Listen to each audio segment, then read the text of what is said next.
Hello friends, good morning. നമ്മളുടെ Kerala T V സീരിയലിലേക്ക് എല്ലാവർക്കും സ്വാഗതം.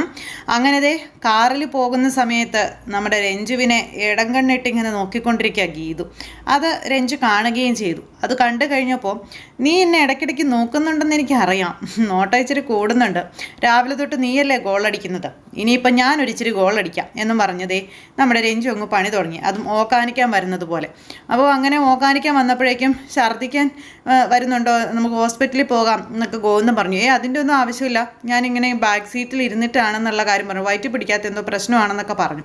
അപ്പോൾ ഇത് കണ്ടിട്ട് വയറ്റി പിടിക്കാത്ത പ്രശ്നമാണെന്നാണ് തോന്നുന്നത് എന്ന് ഗീതുവും പറഞ്ഞു.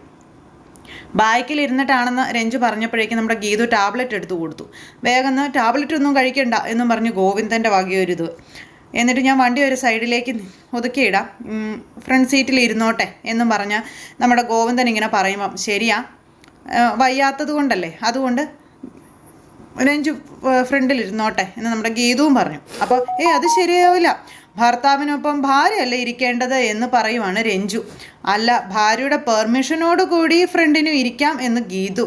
കാറ് നിർത്താൻ പറഞ്ഞു. അങ്ങനെ ഗീതു പറഞ്ഞ് ഗോവിന്ദൻ വണ്ടി നിർത്താൻ തുടങ്ങുമ്പോൾ, ഇപ്പം നിർത്തണ്ട, അടുത്ത ജംഗ്ഷൻ കഴിഞ്ഞ് നിർത്തിയാൽ മതിയെന്ന് പറഞ്ഞു. അതുവരെ ഞാൻ അഡ്ജസ്റ്റ് ചെയ്തോളാമെന്നും രഞ്ജു പറയുക. അത് കേട്ടപ്പോൾ ഗീതുവിനാകെ ഒരിതുപോലെ, ഓവർഫ്ലോ ആയിട്ട് പുറത്തേക്ക് തട്ടുന്നതിന് മുമ്പ് പറയണം കേട്ടോ എന്ന് ഗീതു. അപ്പം എന്നും പറഞ്ഞുകൊണ്ട് ഇങ്ങനെ ഇരിക്കുക, ഞാൻ ശ്രമിക്കാമെന്നൊക്കെ പറഞ്ഞ്. അടുത്ത ജംഗ്ഷൻ വരെ ഇത് പിടിച്ചു നിർത്താൻ പറ്റുമോ ഭഗവാനെ എന്ന് ഗീതു മനസ്സിലിങ്ങനെ ചിന്തിക്കുമ്പോൾ രഞ്ജു ഇരുന്ന് ചിരിക്കുന്നു. വീണ്ടും വീണ്ടും ഇങ്ങനെ ഓക്കാനിക്കുന്ന ആ ഒരു ശബ്ദം കേൾപ്പിക്കുക രഞ്ജു. അപ്പോഴേക്കും ഗീതുവിന് ടെൻഷൻ ആക്കാൻ തുടങ്ങി. എന്നിട്ട് തൊട്ടടുത്ത ജംഗ്ഷനായി ഗോവിന്ദൻ വണ്ടി നിർത്തി. അതിന് ശേഷം നമ്മുടെ രഞ്ജുവിനോട് വണ്ടിയിൽ നിന്ന് ഇറങ്ങാൻ പറഞ്ഞു. വണ്ടിയിൽ നിന്ന് ഇറങ്ങാൻ പറഞ്ഞിട്ട് ഇന്ന് ഇതിനൊരു തീരുമാനം ഉണ്ടായിട്ട് നമുക്ക് പോകാമെന്നും പറഞ്ഞ് ഗോവിന്ദൻ എങ്ങനെ നിൽക്കുന്നു. രഞ്ജു പുറത്തിറങ്ങി, ഗീതുവിനെയും പുറത്തിറക്കി. അപ്പോൾ പുറത്തിറങ്ങി കഴിഞ്ഞപ്പോൾ എനിക്കിപ്പോൾ ഒരു കുഴപ്പമില്ല എന്ന് പറഞ്ഞു രഞ്ജു. അപ്പോൾ ഗീതു ഇങ്ങനെ നോക്കിക്കൊണ്ട് നിൽക്കുക.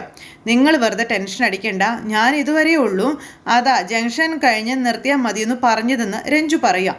ഇനിയിപ്പോൾ നിങ്ങൾ പോയിക്കോളാനും പറഞ്ഞു. ഗീതു ഇരിക്കുന്നിടത്ത് ഞാൻ കയറിയിരുന്നു എന്നുള്ള പരാതി ഇപ്പോഴേ വേണ്ട എന്ന് രഞ്ജു പറയാം. അത് കേട്ട് ഗീതു ഇങ്ങനെ നോക്കുന്നു. രഞ്ജുവിന് എവിടെയാണ് പോവേണ്ടത്, ഞാൻ ഡ്രോപ്പ് ചെയ്യാമെന്ന് പറഞ്ഞു. അപ്പോൾ ഗീതു ഇങ്ങനെ നോക്കുക കേട്ടോ. ഞാൻ പോകുന്നിടത്തേക്ക് ഗോവിന്ദേട്ടൻ ഒരിക്കലും മനസ്സായിട്ട് പോകില്ല എന്നുള്ള കാര്യം പറയുക. നമ്മളെ തമ്മിൽ അകറ്റിയ നമ്മുടെ ശത്രുവിൻ്റെ അടുത്തേക്കാണ് ഞാനിപ്പോൾ പോകുന്നത് എന്നുള്ള കാര്യം രഞ്ജു ഗോവിന്ദനോട് പറയുന്നു. ഇതൊക്കെ ഗീതു കേട്ടോണ്ട് നിൽക്കുക കേട്ടോ. ഇതാരാ, നിങ്ങൾ ഹാപ്പി ആയിട്ട് പോയിക്കോ എന്നും പറഞ്ഞ് രഞ്ജു അവിടെ നിന്ന് അങ്ങ് പോണു. രഞ്ജു അങ്ങ് പോയപ്പോഴും ഗീതുവിൻ്റെ മനസ്സിൽ എന്തൊക്കെയോ ദുരൂഹത. അതുപോലെ തന്നെ ഗോവിന്ദനും ഇങ്ങനെ ആകതായിട്ട് ഇങ്ങനെ നിൽക്കും. അപ്പോൾ ഈ രഞ്ജു പോകുന്നത് നോക്കി ഗോവിന്ദൻ ഇങ്ങനെ നിന്നു. പിന്നെ ഇവർ രണ്ടുപേരും വണ്ടിയിൽ കയറി. അവർ രണ്ടുപേരും കൂടെ പോവുക കേട്ടോ. പോകാനായിട്ട് തുടങ്ങിയപ്പോഴും ഗീതു ഇങ്ങനെ വഴക്കുണ്ടാക്കിക്കൊണ്ട് നിൽക്കുന്നു. അവൾ എങ്ങോട്ടാണ് പോയത്, നിങ്ങളെ തമ്മിൽ അകറ്റിയ ശത്രു ആരാണെന്നൊക്കെ ചോദിച്ച്. അപ്പോൾ അത് നീ കൂടെ ഉണ്ടായിരുന്നത് കൊണ്ട് അവൾ പറഞ്ഞതല്ലേ, എൻ്റെ കൂടെ യാത്ര ചെയ്യാൻ അവൾക്ക് ഇഷ്ടമാണെന്ന് പറഞ്ഞപ്പം, അങ്ങനെ ഇപ്പോൾ അവൾ യാത്ര ചെയ്യണ്ട, ബോധപൂർവം തന്നെയാണ് രഞ്ജു ഇറങ്ങിയെടുത്ത് ഞാനും ഇറങ്ങിയതെന്ന് നമ്മുടെ ഗീതു പറഞ്ഞു. അവളിറങ്ങുന്നതിന് മുൻപ് ഞാൻ ഇറങ്ങിയിരുന്നെങ്കിൽ നിങ്ങൾ കറങ്ങാൻ പോയേനെ, പിന്നെ നിങ്ങൾ പോകുന്നത് എവിടേക്കാണെന്ന് അറിയാൻ ഞാൻ ടാക്സിയും പിടിച്ച് പിന്നാലെ വരേണ്ടി വന്നേനെ എന്ന് ഗീതു. നിങ്ങൾ എവിടേക്കാണ് പോകുന്നതെന്ന് എനിക്ക് അറിയണ്ടേ എന്നൊക്കെ ചോദിച്ചു. അങ്ങനെയൊക്കെ ആയിരുന്നു നിൻ്റെ മനസ്സിൽ, നീ ഒന്നാമതരം ഒരു സംശയരോഗിയാണല്ലോ, എൻ്റെ മുതൽ നഷ്ടപ്പെടാതെ ഞാൻ നോക്കണമല്ലോ എന്ന് പറഞ്ഞപ്പോൾ, എന്താ നീ പറഞ്ഞേ, ഞാൻ ഒന്നും പറഞ്ഞില്ല. അപ്പോൾ എന്നാൽ ഞാൻ എൻ്റെ വഴിക്ക് പോട്ടെ, നീ ഓരോരുത്തേക്കും പോകുന്നില്ല, വണ്ടിയെ കയറാം, ഇല്ലെങ്കിൽ ഞാൻ പിടിച്ച് കയറ്റുമെന്ന് പറഞ്ഞു ഗോവിന്ദൻ. എന്നോട് ആജ്ഞാപിക്കരുത്, അപേക്ഷിക്കണം, പ്ലീസ് വന്ന് കയറി ഗീതു മോളെ എന്ന് പറഞ്ഞാൽ അനുസരണയുള്ള നായയെപ്പോലെ ഞാൻ വന്ന് കയറില്ലേ എന്നൊക്കെ ഗോവിന്ദൻ ചോദിക്കാം. അതുകൊണ്ട് ഗോവിന്ദനോട് ചോദിക്കുക ഗീതു, അതുകൊണ്ട് അപേക്ഷിക്കാം, നിന്നോട് അപേക്ഷിക്കാനേ എൻ്റെ നായ വരും, നീ വരണമെന്ന് എനിക്ക് യാതൊരു നിർബന്ധവുമില്ല, നീ ഇവിടെ തന്നെ നിന്നു, പോകുന്ന വഴി ഞാൻ രഞ്ജുവിനെ കൂടെ കൂട്ടിപ്പോയിക്കോളാമെന്ന് പറഞ്ഞു. അത് കേട്ടപ്പോൾ ഗീതുവിന് സങ്കടം. എന്നിട്ട് അവൾക്ക് എവിടേക്ക് പോകണമെങ്കിലും ഞാൻ പൊയ്ക്കോളാമെന്ന് പറഞ്ഞു. അങ്ങനെ ഗോവിന്ദൻ ഇത് പറയുന്നത് കേട്ടപ്പോൾ ഗീതു വണ്ടിയിൽ കയറി. പോകാം, ഗോവിന്ദൻ എന്ത് പറയുന്നത്, ഞാൻ ചുമ്മാ പറഞ്ഞല്ലേ എന്നൊക്കെ പറഞ്ഞ് വണ്ടിയിലേക്ക് അങ്ങ് കയറിയിട്ടു. അങ്ങനെ രണ്ടുപേരും കൂടെ പോവാം. പിന്നെ കാണിക്കുന്നത് രഞ്ജു ആ ഒരു വലിയ തറവാട്ടിൽ വന്നിങ്ങനെ നോക്കി ഇങ്ങനെ നിൽക്കുക. അങ്ങനെ ആ ഗേറ്റിങ്കിൽ വന്ന് നിൽക്കുന്നു. എന്നിട്ട് ആ ഗേറ്റ് തുറന്ന് ആ വലത് കാലെടുത്ത് വെച്ച് ആ തറവാട്ടിലേക്ക് കയറി ചെല്ലുന്നു. അപ്പോൾ മേഡം വന്ന് നോക്കുവാണ്, വിജയലക്ഷ്മി മേഡം. മകൾ വന്ന് നിൽക്കുന്നത് കണ്ട് മോളേന്നും പറഞ്ഞ് ഓടി ഇറങ്ങി അങ്ങ് ചെന്നു. എനിക്കറിയാമായിരുന്നു അതിനു വേണ്ടി അമ്മ കാത്തിരുന്നത്, എൻ്റെ മോള് വരാൻ വേണ്ടി, അകത്തേക്ക് വാ മോളെ എന്നും പറഞ്ഞ് മകളെ അകത്തേക്ക് ക്ഷണിക്കുമ്പോഴത്തേക്ക് ആ കൈ പിടിച്ചൊരു ഒറ്റ തട്ട്. ഞാൻ നിങ്ങളുടെ സൽക്കാരം സ്വീകരിക്കാൻ വന്നതല്ല എന്നും പറഞ്ഞ് രഞ്ജു ഭയങ്കരമായിട്ട് ഷൗട്ട് ചെയ്യുന്നു. ആ സമയത്ത് വിജയലക്ഷ്മി മേഡത്തിൻ്റെ വല്ലായ്മയാണ് കാണിക്കുന്നത്. ഈ വീടിനകത്ത് ഞാൻ ഒരിക്കലും കാല് കുത്തില്ല, ഇവിടെ നിന്നല്ല, നിങ്ങൾ താമസിക്കുന്ന ഓരോയിടത്തേക്കും ഈ ശിവരഞ്ജിനിയെ നിങ്ങൾ പ്രതീക്ഷിക്കേണ്ട എന്ന് മകള് തറപ്പിച്ച് പറയുന്നു. മോളേന്ന് വിളിച്ചപ്പോൾ എന്നെ അങ്ങനെ വിളിക്കണ്ട, പുതിയ ഒരുത്തിയെ മാനസപുത്രിയായിട്ട് ദത്തെടുത്തിട്ടുണ്ടല്ലോ ഗീതു, നിങ്ങളുടെ പുന്നാര വാക്കൊക്കെ അവളെ വിളിച്ചാൽ മതിയെന്ന് പറഞ്ഞു. അപ്പോൾ ശിവ, എന്തിനാ ശിവ അമ്മയോട് ഇങ്ങനെയൊക്കെ കരുണയില്ലാതെ നീ പെരുമാറുന്നതിൻ്റെ കാരണം എന്താ? കരുണയില്ലാതെ പെരുമാറുന്നത് നിങ്ങളാ എന്നോട്. എന്നും നിങ്ങൾ എന്നെ ഒരു ശത്രുവായിട്ടാണ് കണ്ടത്. ഇല്ലാത്ത എന്തോ കള്ളക്കഥ പറഞ്ഞ് എൻ്റെ കല്യാണം വരെ നിങ്ങൾ മുടക്കിയില്ലേ എന്ന് ചോദിച്ചു. ഇതൊക്കെ കേട്ടപ്പോഴത്തേക്കും അമ്മ ഇങ്ങനെ വല്ലാതെ വിഷമിച്ച് നിൽക്കുക. നഷ്ടപ്പെട്ട ജീവിതം തിരിച്ചു പിടിക്കാൻ ശ്രമിക്കുമ്പോൾ നിങ്ങൾ എൻ്റെ പിന്നാലെ വന്ന് വേട്ടയാടുകയാണെന്ന് പറഞ്ഞപ്പോൾ, ഇല്ല മോളെ, നിന്നെ ദ്രോഹിക്കാൻ ഒരിക്കലും ഈ അമ്മ നിന്നിട്ടില്ല, ഞാൻ ഒരിക്കലും ശ്രമിച്ചിട്ടുമില്ല. എന്നിട്ടാണോ ഞാൻ താമസിച്ചിരുന്ന വീട്ടിൽ നിന്ന് ഇന്നലെ രാത്രി എന്നെ പുറത്താക്കിയതെന്ന് ചോദിച്ചു. ഇത് കേട്ട് കഴിഞ്ഞപ്പോഴേക്കും ഇങ്ങനെ അന്താളിച്ച് നോക്കുവാട്ടോ നമ്മുടെ അമ്മ. ഞാൻ പുറത്താകാൻ കാരണം നിങ്ങളുടെ ഹൗസ് ഓണറോട് നിങ്ങൾ പറഞ്ഞു കാണും എന്നെ പറഞ്ഞു വിടാൻ. മോളെ, നീ പറയുന്ന ഹൗസ് ഓണർ ആരാണെന്ന് പോലും എനിക്ക് അറിയില്ലെന്ന് പറഞ്ഞപ്പം നിങ്ങൾ എന്തിനിങ്ങനെ കള്ളം പറയുന്നേ? എന്നെ തകർക്കാൻ നിങ്ങൾ ഏതറ്റം വരെയും പോകും. നിങ്ങൾ എൻ്റെ പിന്നാലെ നടന്ന് എന്നെ വേട്ടയാടുകയാണെന്ന് ശിവരഞ്ജിനി വിജയലക്ഷ്മി മേഡത്തിനോട് പറയുന്നു. ആ അമ്മ നിന്ന് ഭയങ്കര കരച്ചിലാണ്. അങ്ങനെ കരയുന്ന അമ്മയെ നോക്കി ഇങ്ങനെ നിൽക്കുവാണ് മകൾ ഭയങ്കര ദേഷ്യത്തോടെ. അപ്പോൾ പ്ലീസ് ഇങ്ങനെയൊന്നും നീ പറയരുതെന്ന് പറഞ്ഞു. അമ്മയ്ക്ക് സഹിക്കാൻ പറ്റില്ല, അമ്മയ്ക്കിത് താങ്ങാൻ പറ്റണില്ല മോളെ എന്ന് പറഞ്ഞപ്പം, ഇനി കൂടുതലൊന്നും നിങ്ങൾ പറയണ്ട എന്ന് പറഞ്ഞപ്പോൾ, ഇല്ല എനിക്ക് പറഞ്ഞേ പറ്റുമെന്ന് കരഞ്ഞുകൊണ്ട് നിന്ന് അമ്മ ഭയങ്കരമായിട്ട് ഇതായിട്ട് നിന്നങ്ങ് പറഞ്ഞു ദേഷ്യത്തോടെ. മോളെ നീ ഈ പറഞ്ഞതിലൊന്നും എനിക്ക് യാതൊരു മനസ്സറിവും ഇല്ലാത്ത കാര്യങ്ങളാണ് മോളെ. നോക്ക്, ഈ ചെമ്പകശ്ശേരി തറവാട് നിൻ്റേതാണെന്ന് പറഞ്ഞു, പിന്നെ നിനക്കുള്ളതാ, നിനക്കിവിടെ താമസിക്കാമെന്നും പറഞ്ഞു. അങ്ങനെ അമ്മ പറയുന്നൊന്നും കേൾക്കുന്നില്ല.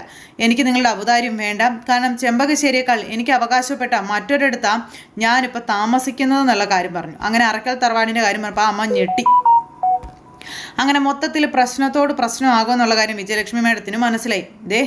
എന്നെ അവിടെ നിന്ന് പുറത്താക്കാൻ നിങ്ങൾക്കും നല്ല ആർക്കും കഴിയില്ല എന്ന് രഞ്ജു അമ്മയുടെ മുഖത്ത് നോക്കി പറയണം. ആർക്കും കഴിയില്ലെന്നും പറഞ്ഞ് ഭയങ്കരമായിട്ട് ദേഷ്യപ്പെട്ട് ഇങ്ങനെ അവിടെ നിന്ന് സംസാരിച്ചിട്ട് രഞ്ജു അങ്ങ് പോയി. വിജയലക്ഷ്മി ആകെ പെട്ട് നിൽക്കുവാണ്. മനസ്സിലായി ഇതിൽ നിന്നൊരു മോചനമില്ലെന്ന്. ഇതെല്ലാം കഴിഞ്ഞതിന് ശേഷം പിന്നെ കാണിക്കുന്നത് ഗോവിന്ദനും ഗീതുവും കൂടെ പോകുമ്പോൾ ഗീതു ഇങ്ങനെ ഇരുന്ന് ഓരോന്ന് പറഞ്ഞുകൊണ്ടിരിക്കുക. അപ്പോൾ അത് കേട്ട് മിണ്ടാതിരുന്നു. ഇപ്പം തന്നെ ഞാൻ ഇവിടെ നിന്ന് ഇറക്കി വിടുമെന്ന് ഗോവിന്ദൻ ഗീതുവിനോട് പറഞ്ഞു. സഹി കേട്ടിട്ട് ഗീതു ഇങ്ങനെ പറഞ്ഞുകൊണ്ടിരിക്കല്ലേ. അങ്ങനെ ഇരിക്കുമ്പോൾ ഗീതുവിൻ്റെ ഫോണിലേക്ക് കോള് വന്നു. അത് മേഡത്തിൻ്റെ കോള്. അത് കട്ട് ചെയ്ത് വിട്ടു. ഇതെന്താ മേഡത്തിൻ്റെ ഫോൺ കണ്ടിട്ട് അവൾ കട്ട് ചെയ്തത്, അല്ലെങ്കിൽ എൻ്റെ ഫോൺ കണ്ടിട്ട് അവൾ എന്താ കട്ട് ചെയ്തതെന്നൊക്കെ വിജയലക്ഷ്മി മേഡം ചിന്തിക്കുക. ഇനി എന്തെങ്കിലും പ്രശ്നമായി കാണുമോ, ഇനി അവൾക്ക് എന്നോട് ദേഷ്യമായി കാണുമോ, എന്താ കാര്യം അറിയില്ലല്ലോ, ഇവൾക്കൊന്ന് ഫോൺ എടുത്താൽ എന്താണെന്ന് വിചാരിച്ച് വീണ്ടും വിളിക്കുന്നു. അപ്പോൾ ഈ കോള് കുറേ നേരമായല്ലോ വരുന്നു, നീ എന്താ കട്ട് ചെയ്ത് വിടുന്നതെന്ന് ചോദിച്ചപ്പം അത് പിന്നെ ആവശ്യമുള്ള കോളൊന്നും അല്ല എന്ന് ഗീതു. അങ്ങനെ കട്ട് ചെയ്തിട്ടൊന്നും അല്ലാത്തതുപോലെ ഗീതു ഇങ്ങനെ ഇരിക്കാം. മേഡത്തിന് എന്തൊക്കെയോ ഒരു ടെൻഷൻ പോലെ, ദൈവമേ ഇതെന്താ ഫോൺ കട്ട് ചെയ്ത് വിടുന്നത് അങ്ങനെ ഇങ്ങനെ ചിന്തിച്ച് മേഡം ഇങ്ങനെ നിൽക്കുക. അത് കാരണം മേഡത്തിനൊരു സമാധാനമില്ല. എന്നിട്ട് പൂജാമുറിയിൽ പോയി ഭഗവാന്റെ മുന്നിൽ നിന്ന് പ്രാർത്ഥിക്കുക, പ്രശ്നങ്ങളൊന്നും ഉണ്ടാകരുതേ എന്നും പറഞ്ഞ്. നീ ഇവിടെയുള്ളപ്പോൾ ഞാനെങ്ങനെ തനിച്ചാകുന്നല്ലേ എന്നൊക്കെ ചോദിച്ചു. അങ്ങനെ ഭഗവതിയുടെ മുന്നിൽ കരഞ്ഞ് പ്രാർത്ഥിക്കുന്നു. എന്നിട്ട് ഭഗവതിയുടെ മുന്നിൽ നല്ലൊരു ശ്ലോകമൊക്കെ അങ്ങ് ചൊല്ലി വളരെ ഹാപ്പി ആയിട്ട് ഇങ്ങനെ ആ ഒരു സങ്കടമൊക്കെ മറക്കാനായിട്ട് ശ്രമിക്കുകയാണ്. ഇത് കഴിഞ്ഞ് പിന്നെ കാണിക്കുന്ന ഗീതു ഓഫീസിൽ ചെന്നു.